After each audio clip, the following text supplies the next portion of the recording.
Welcome to the Touch MBA Admissions Podcast. Do you need help figuring out which schools to apply to or how to get into the world's top MBA programs? Hey, you're not alone. Join thousands of others on this podcast and on our site, touchmba.com, as they seek the admissions edge. And now, here's your host, Darren Joe. Hey guys, what's up? It's Darren here, and welcome to the Touch MBA podcast. It's so great to have you here with us. Usually what I do on the show is interview admissions directors, students, or alumni from the world's top business schools to understand, what makes each school different, what the student experience is really like, and how you can, improve your chances of getting into these top programs. But I wanted to do more episodes focused on careers.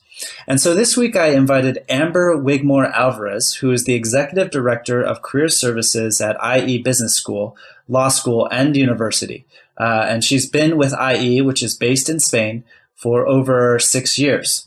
And what we discussed was, what opportunities are available to international MBA students in Spain, what advice Amber has for applicants to maximize their chances of landing their target jobs in a one-year accelerated program.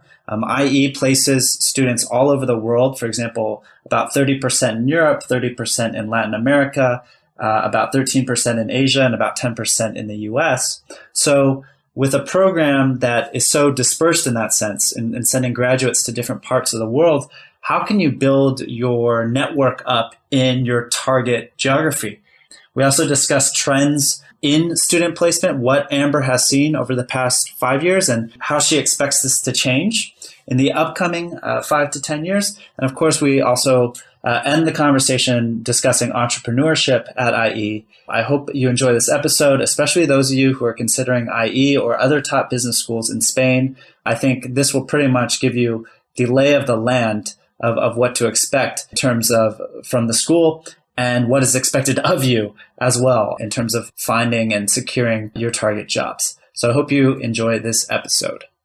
Before we get into the conversation, please, those of you who have found the podcast useful, helpful in your application journey, please leave an iTunes review or a review on whatever podcast app you use. I would really, really appreciate it. All those reviews help more people discover the show. Also, we offer free school selection help at our website, touchmba.com. So if you want some school recommendations or you're concerned about your competitiveness at certain programs and you want some expert advice, go check us out there.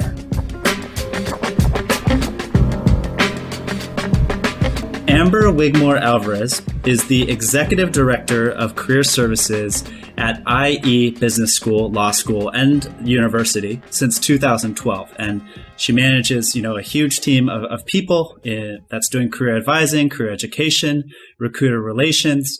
And this is to, 5,000 current students at IE, all the alumni at the university, and, 4,000 recruiting partners. So we are talking with someone who really understands career services and what that requires. Of course, because this is the Touch MBA podcast, we really want to focus on MBA students and their opportunities post-graduation. But Amber, thank you so much for sharing your time with us and welcome to the show. My pleasure, Darren.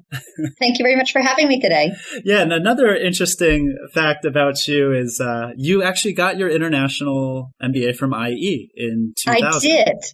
Yes, I'm an alum of IE. I was one of the first 8 North Americans to come here in 1999 to do the International MBA. So it really is a pleasure to now have the opportunity to give back to the students, to the IE community. We have now more than 52,000 alumni, literally thousands of them active with us in the Career Management Center, either utilizing our resources and tools as they continue throughout their career journey and their career trajectory, or perhaps giving back. We have so many of them now that are seeking us out. They want to be in touch with the current students, act as mentors, help us with mock interviews, speak on speaker series, and tell us about careers in their industries. So yes, it's an interesting fact. And I do especially feel that connectedness and the empathy. And I know what our students are going through during the intensive program and everything that they're balancing as they pursue the program. That's incredible that you were part of that first group of 8 from North America. And now IE is such a global program, with people from 60 plus countries all over the world. That's really amazing. And Amber actually has her own career podcast as well. So she's the first podcast host that I've had on my own podcast. So oh, really? We'll definitely give you more info on that later on in the show. And I'll link to that in the show notes as well. So yeah, that's a lot of fun. I know what you do, Darren. So I have the career journey show, and we focus on careers aspects and talk about different industries along the lines of aerospace, biotech. So I'm happy to have you share that information with your listeners. That's fantastic. That'll be a great resource for them.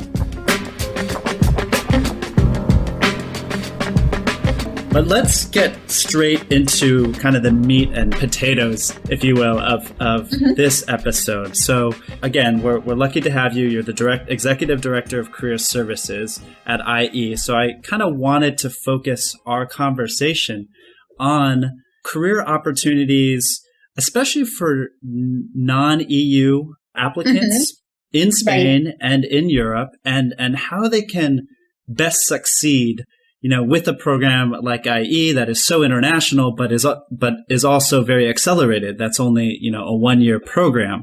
And my first question is, I've heard a lot of great feedback from applicants who come to Touch MBA for school selection help about, they really want to go to IE. It seems to have, this incredible offering in terms of the education and the students that are joining, but they are concerned about employment post MBA.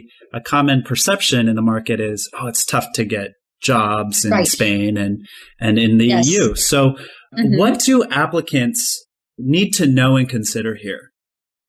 Well, one of the first things they need to know is they need to be working with as of day one. And we've even created for the MBA program a pre-program, and we have a very robust career education component to our MBA programs. So, for example, in the full-time International MBA, the students have, as part of their core period, literally every 2 Wednesdays, it's dedicated to careers. And so all of this, I'm telling you this because those that are looking to stay and work in Spain and in Europe, they need to be working on their career planning and the design of their career, literally from the start of the program. And that's where we're going into the welcome of the program, introducing them to the entire careers team so that they're accessing our services from day one. So as part of these career days and career fitness days, as we call it in the International MBA, we're talking about careers in different geographical locations, and we're providing them with all the information. Now, in the last couple of years, we have experienced a major game changer in Spain, whereas we have a new law called the Entrepreneurship law, which allows for IE alumni who are setting up a business or working as a highly qualified professional in Spain, contingent upon them getting a job offer. They go into a fast track process with the Spanish government, and we have people assigned within the Ministry of Employment, and they review and evaluate our alumni's applications in order to grant them, and it's both a work visa and a residency. And it's also automatically, once granted for the IE alum, for the spouse. So this kind of information, this is specific to Spain. Yes. Other European countries are following suit with their own initiatives.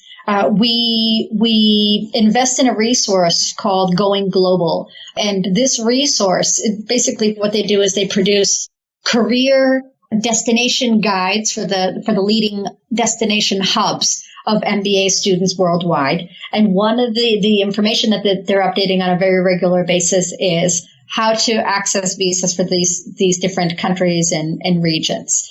So we're facilitating that information to our students. It is important that they're realizing that for this geographical change, the employers are looking for cultural sensitivity, comfort level in multicultural, unfamiliar environments. We're getting them to emphasize flexibility, adaptability, that positive attitude and resilience, cross-cultural communication, language, writing skills, setting themselves apart from the rest. So perhaps they have specific technical knowledge or expertise which is not present in their target market. And finally, I would say they should be definitely emphasizing international travel, work, and even their study abroad here at IE. Wow. Okay. So that's a really, I've never heard of that initiative. And so for that new type of, can we call it a visa in Spain? We can, or is it called work authorization? Work authorization.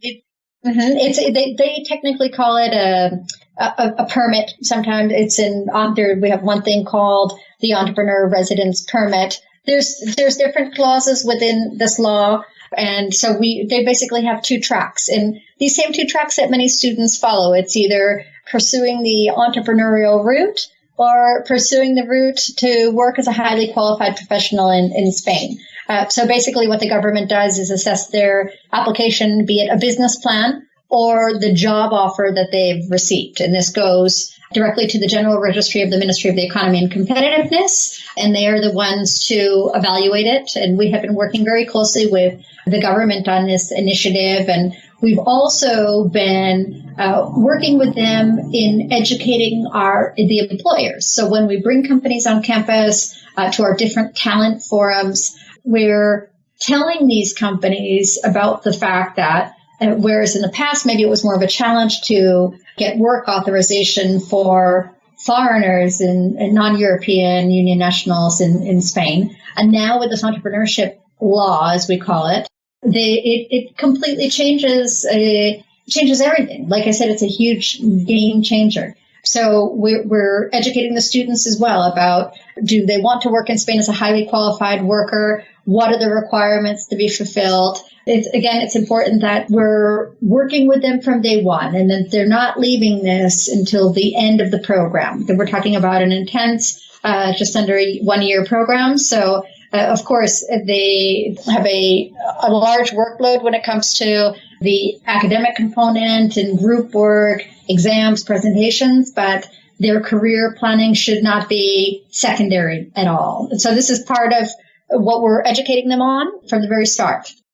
Got it. So one last question on that new work authorization. When you say the graduates who are looking at the, quote unquote, highly qualified type of jobs, they already need to have job offers, correct? From the employer. That's correct. And I mean, can you give us any indication, for example, is it very likely to be approved? Because, for example, in the U.S., yes, there's the whole H-1B visa issue, and, it's a complete lottery who gets those visas. So could you give us... It is very likely to be approved, because the requirements that they have for the quality of the opportunity or the salary level, they meet the same requirements of the opportunities that we are posting in the Career Management Center. So in our experience, those alumni of ours who have been applying have been successful in getting it granted. The one key point is that they need to be in a legal immigration situation at the time of application. So they cannot be on an expired student visa and then apply for this. No, they still need to be on a valid student visa, for example. They need to be in a legal situation in Spain in order for this to be approved. And then this is basically a permit, which is valid anywhere in Spain. The length is 2 years. It's renewable. It's the combined processing of permits and visas for married couples and their children. And it's an authorization that's a single permit. So it lets you work and live in Spain, and with the spouses included. There's no labor market test applied. So it really is a huge initiative on behalf of the government to attract highly qualified foreign talent to Spain. Got it. Okay. No, that's fantastic. And that student visa that an MBA, international MBA student would get, that lasts up until they graduate, or do they have a little more time before that expires? It depends. That depends. In some cases, it goes pretty much just up until the point of graduation, but I've seen other cases, depending on I believe the country of origin or potentially the timing of the application, that there might be some leeway, a bit of margin following graduation. Okay. Yeah. I mean, it's a very in the weeds type of question, but, just to kind of get that on the ground view, I think will be helpful to our listeners. So that might change depending on their situation. So, all right. Absolutely. And it's also important, Darren, that they stay abreast of these laws because these are changing. And this is part of the reason why what we do is we bring on the visa officials from the U.S. Embassy. We bring in from the British Embassy, from other government officials to talk about it, because even they will say, for some countries, we have 80 different visas and the laws are changing on a weekly basis. So we really also encourage them to be speaking with the relevant immigration officials and providing them access to that information. Great. Okay. So aside from that, starting from day one and working with your team, what are the sort of any other common obstacles you see for international students in terms of them landing their target jobs? Well, I think another thing, especially for those interested in staying and working in Spain, one of it, when I've already mentioned this briefly, is the language skills. So there you go. We do offer Spanish classes, and there's a pre-program, and then the students are welcome to stay on throughout the program. This is offered by the International MBA. And what happens is that frequently will students become overwhelmed sometimes with their academic component, and it's one of the first things they drop. It's important to keep up with the language classes, be it either through the official classes offered by IE or private language tutoring or another language academy if they are looking to stay and work in Spain. Because even if the day-to-day at the workplace will be in English, for example, typically there's going to be one stage of the interview that will require some level of business fluency in Spanish. So that's another obstacle. Another thing I think that students don't always invest the right amount of time in is in the networking and the importance of the relationships. It's for those that are looking to make either a functional or an industry change, especially now in the case of those looking to make a career change to a different function. They need to focus on the relationships in their current industry. It's all about asking for advice. And I always say, ask for a job, you'll get advice. Ask for advice and you'll get a job. So when they feel lost at the stage, they need to go back and strengthen their relationships and skills.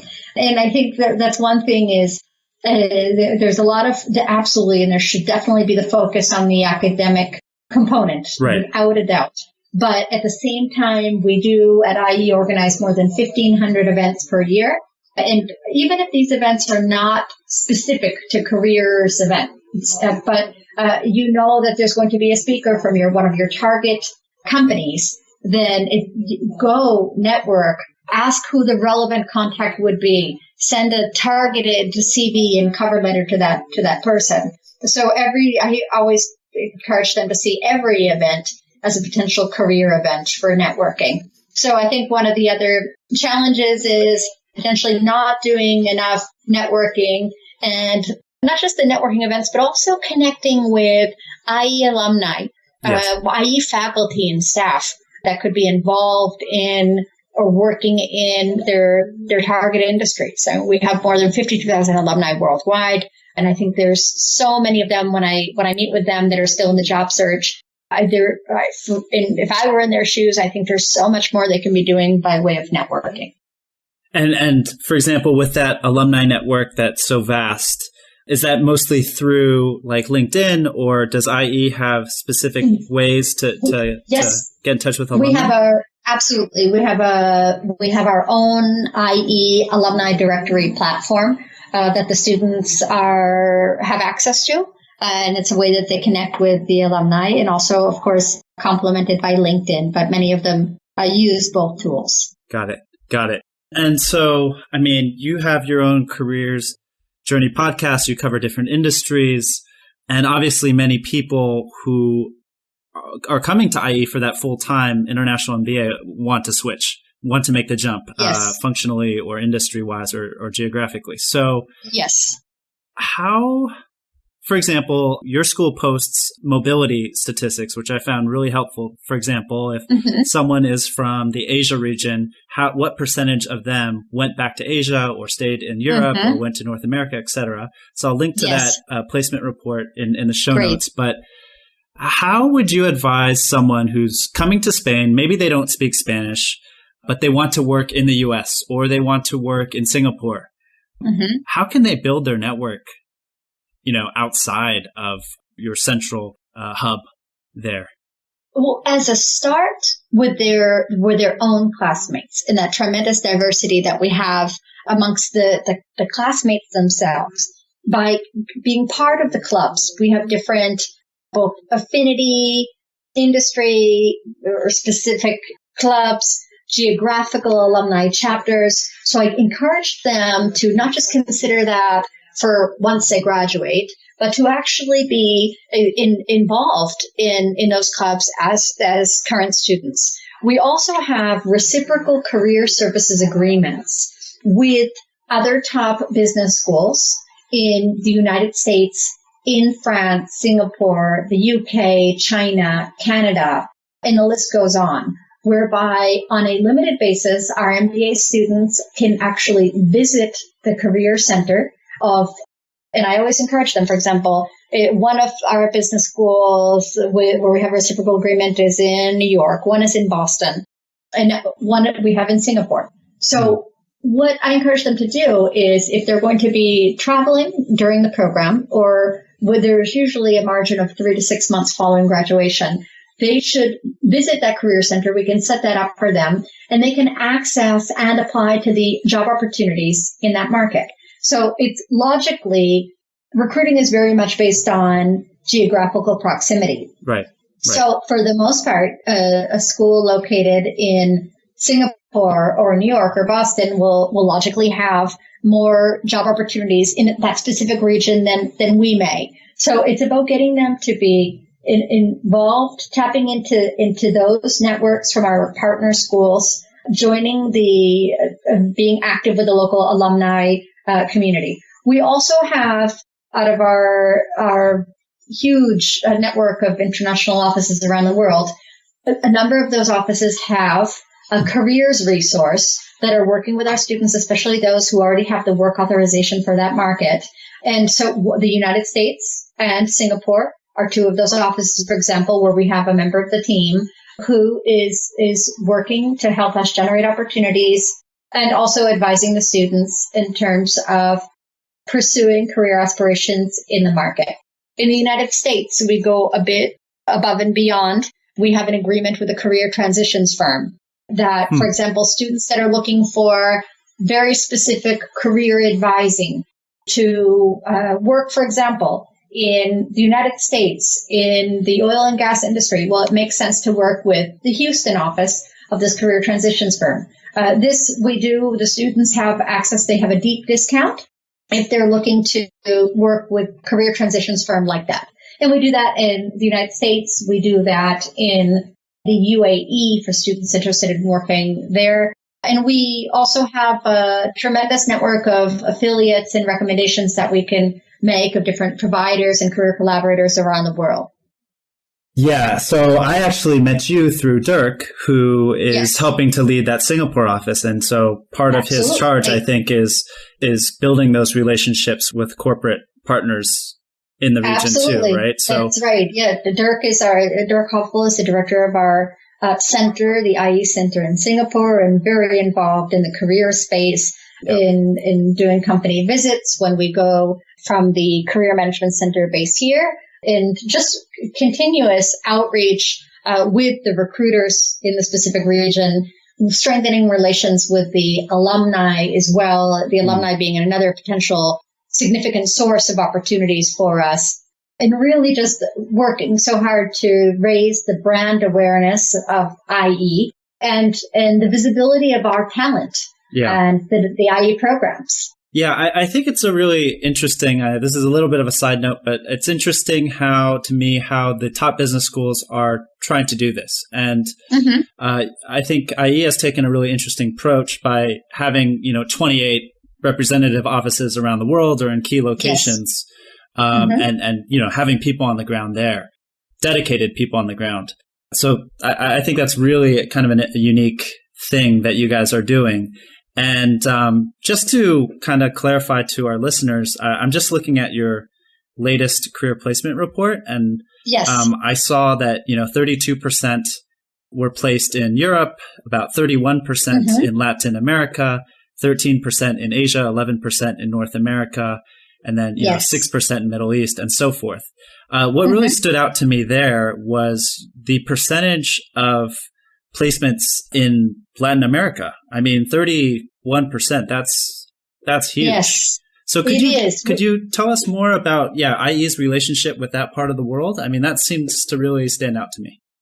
Of course, yes. Historically, and because of the common connection with the language, IE has traditionally had a strong brand recognition and alumni base in Latin America. And of course, we have strong Latin American offices that also have excellent connections with the corporations. And so our programs, including the International MBA, while we have an English track, which is the majority of the students go through the English track, there are a couple sections of Spanish track as well. And there's also the opportunity for English track students to do electives in Spanish towards the end of the program that are looking to improve their level of Spanish.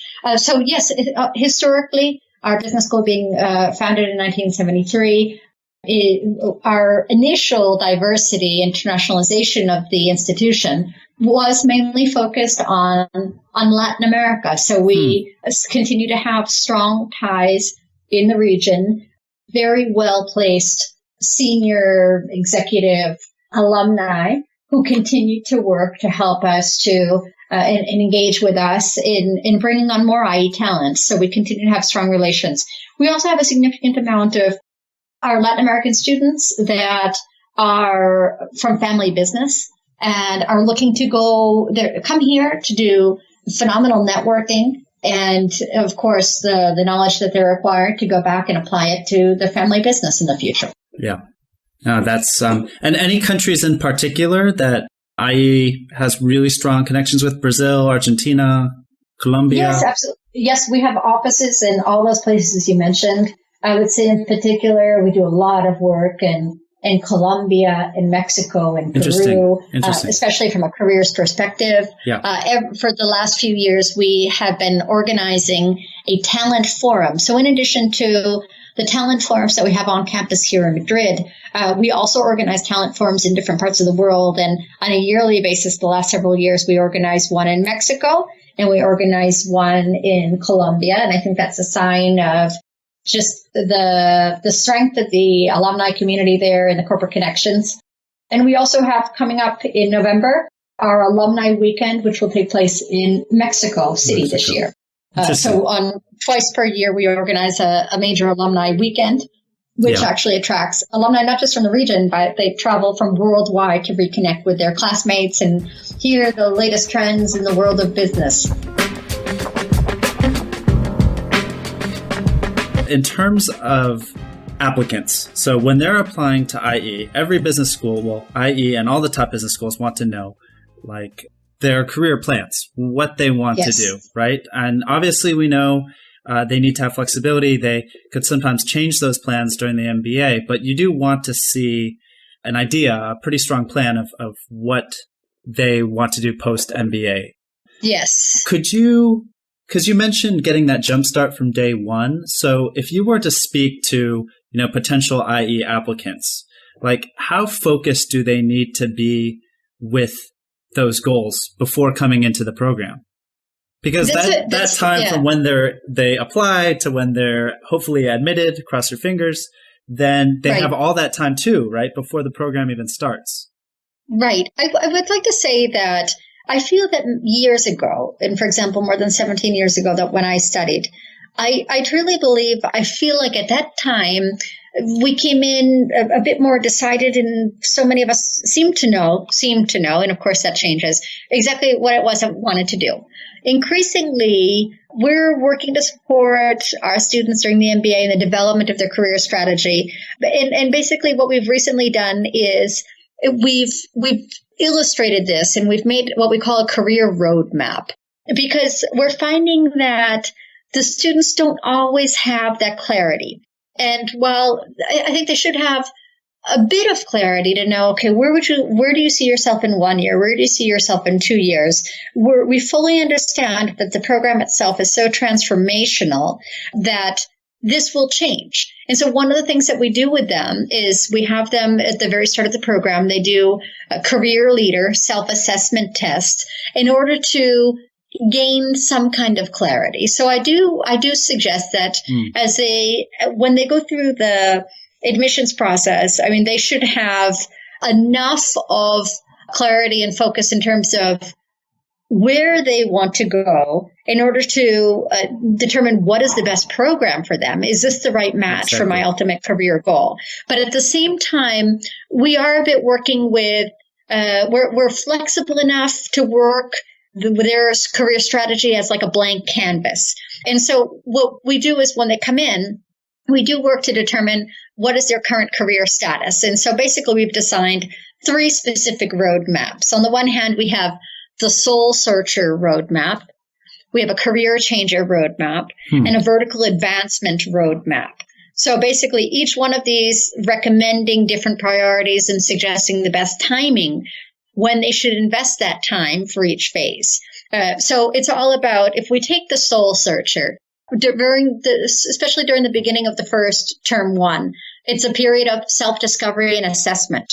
So doing the career leader self-assessment test, the career portfolio, attending drop-in sessions, which are sector specific with different members of the team, going to the company presentations, going through the career fitness days that I mentioned.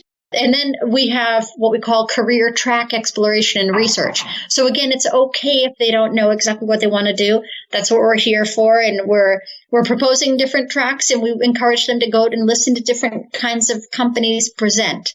But then networking is going to be fundamental. Going to sectorial talent forums, listening to company presentations, alumni event, connecting with them on LinkedIn. And then, of course, the CV and interview preparation comes, and the actual job application starts. Now, these overall phases, I would say, preparation, exploration, go to market, they definitely overlap for those looking to advance vertically in their careers or change, or even soul searchers. But it is important, once again, Darren, you see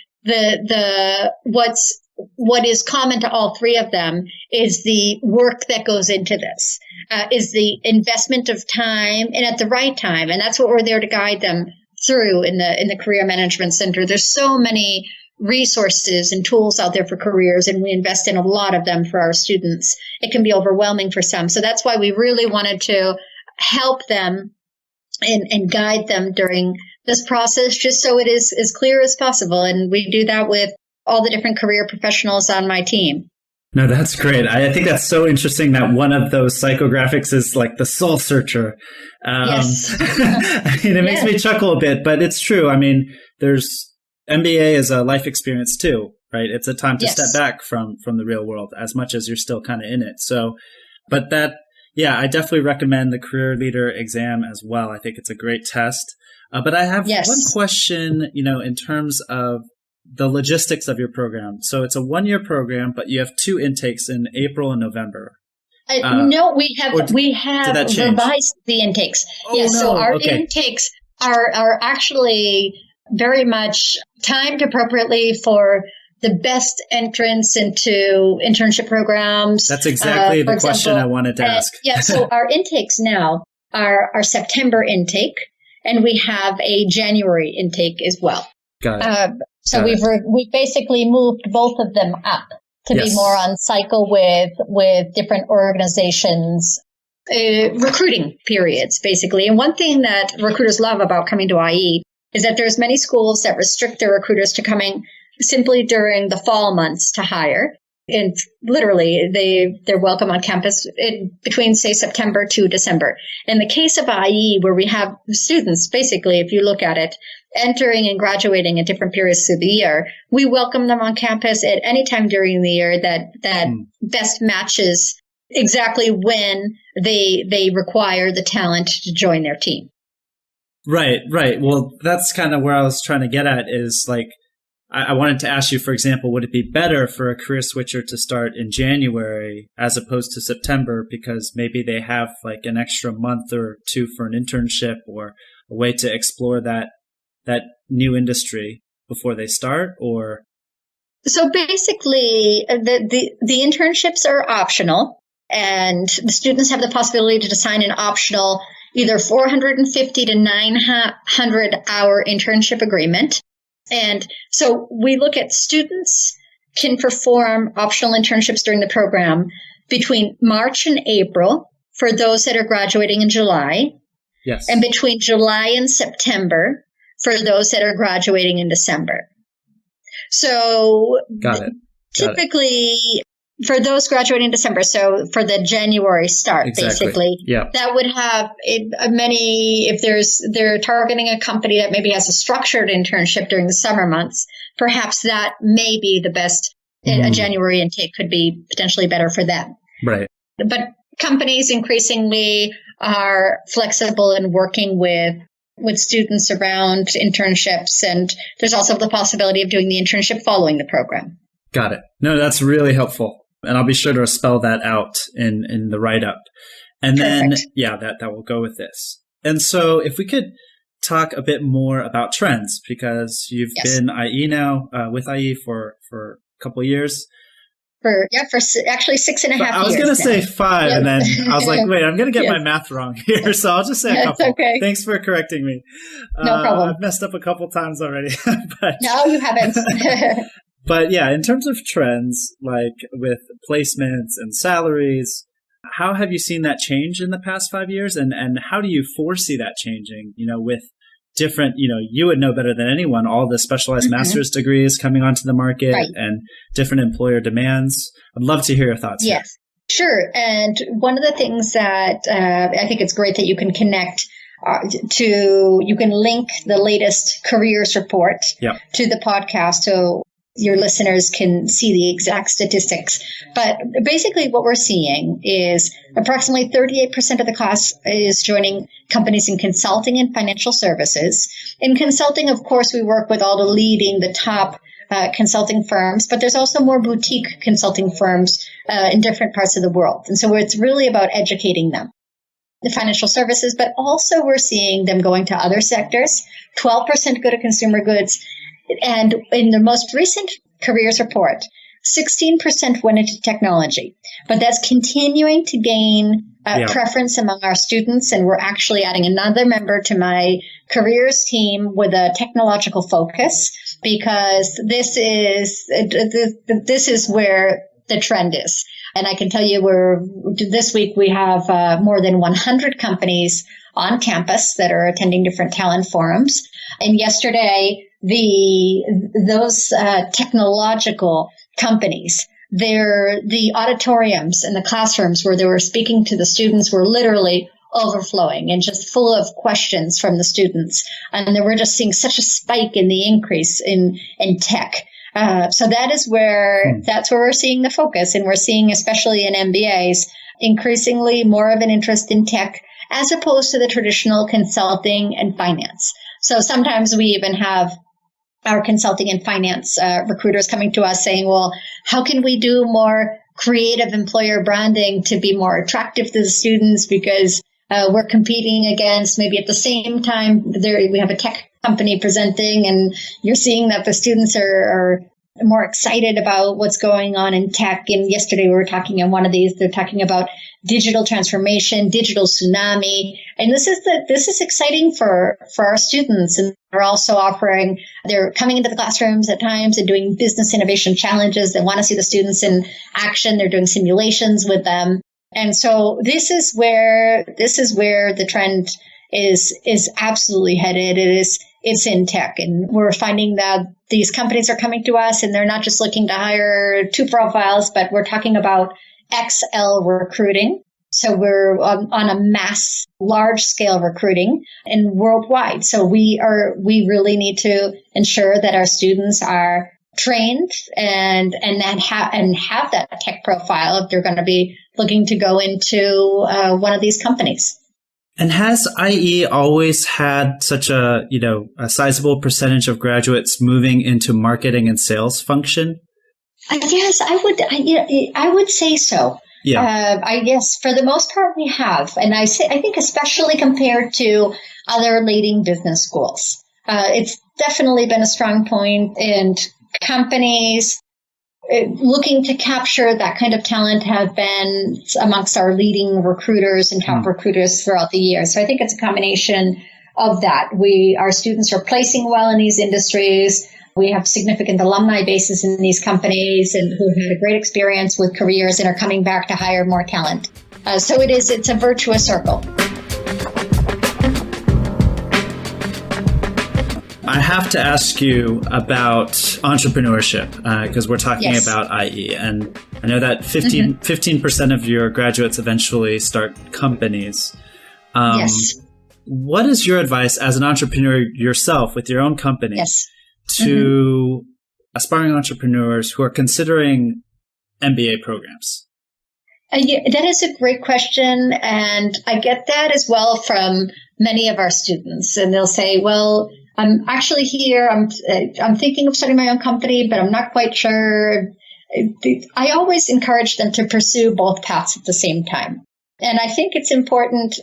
There's one thing. Sometimes students will say, do I have to go to the career fitness days if I'm looking to start my own company? And my answer is absolutely, and no better reason. They're going to be on the other side. They're going to be hiring. They're going to be conducting the interviews on the one hand. And while students look in my case, I worked for 3.5 years as Director of Operations and Expansion at a Spanish company right after the MBA here at IE. In 2003, I set up my own consulting firm, which is still very much operating under the management of my business partner. But at the same time, now I'm working. And so now we talk about these days, it's no longer, we talk about the 70-year career. And actually, Darren, this is what the topic of my podcast today and the Career Journeys radio show I'll be doing is the 70-year career. So, talking about since I graduated from here more than 16 years ago, look at the very career that I've had, and from working for being a foreign national, starting to work at a Spanish company, and then setting up my own company, and then working for another organization. So I think it's important that the students pursue both paths, and they should be pursuing both paths, preparing themselves with everything we're teaching them when it comes to careers, but also actively writing their business plan and participating in our venture lab and being involved with the entrepreneurship area. Because we do now have lengthy careers. We're not necessarily retiring at age 65. 65 is very young these days. And I think it's important that they're prepared. And another thing too is that one of the things, and I talked about this at the beginning, that the companies look for is that flexibility, adaptability, resilience when it comes to a geographical change. But companies and even that are hiring talent are also looking for that entrepreneurial mindset, and not just because they want them to they want an entrepreneur who started his or her own company, but actually maybe somebody who can start up a new unit at the company, or they're going to expand to a new territory. They're looking for that entrepreneurial, agile, flexible mindset. So I think we have historically been strong when it comes to the entrepreneurial spirit and mindset at IE. And actually that was one of the things that in 1998, when I was attending different MBA fairs, that was one of the things that attracted me so much to IE. And that was probably one of the differentiating factors. I knew that at one point I wanted to start my own company. And that was one of the things that attracted me. But at the same time, I got this thorough overall education that has allowed me to do different things in my career over these years. Got it. And just my last question, is there anything else you wish more candidates knew about, IE in Spain before, while they're looking at schools right now? I would like them to know that we work so hard in the area of careers for them. And what we're doing is to really be the top of mind platform for talent, for the students and the alumni, but also for the companies. And so we're looking to form global professional opportunities for them and different synergies. And it's really about encouraging them to connect with us, to be career ambassadors. They will have an opportunity to be the careers representatives in their classes. We meet on a monthly basis with careers reps, but then we want them to continue as alumni career ambassadors in the future, volunteering their time and helping us to raise the awareness of IE worldwide. So in certain markets, of course, we have very strong brand recognition. And in other markets, well, we don't have such a large alumni base. So we really look to work with our students and alumni to help us introduce us to your companies. And just really, it's about letting them know that we have here a phenomenal team in the Career Management Center of top professionals. Look forward to working with them to open doors in their organizations and to continue to raise the awareness of IE as an institution and IE in their respective geographical markets. Got it. Well, Amber, thank you so much for your time again. And for those of you listening, if you want to follow Amber, she has a Twitter account, she has an Instagram account, and that's at Wigmore Alvarez. So that's WIGMOREALVAREZ. For those of you who might be spelling inclined there, like myself. But thank you again, Amber, and appreciate Thank you, Darren. You coming on the show. Yeah. Thank you for giving me this opportunity, and I look forward to having any listeners follow me. I'm always striving to post relevant information and unique about the world of careers, and I'll look forward to having them hopefully on campus in the future. Great. Thank you very much. My pleasure.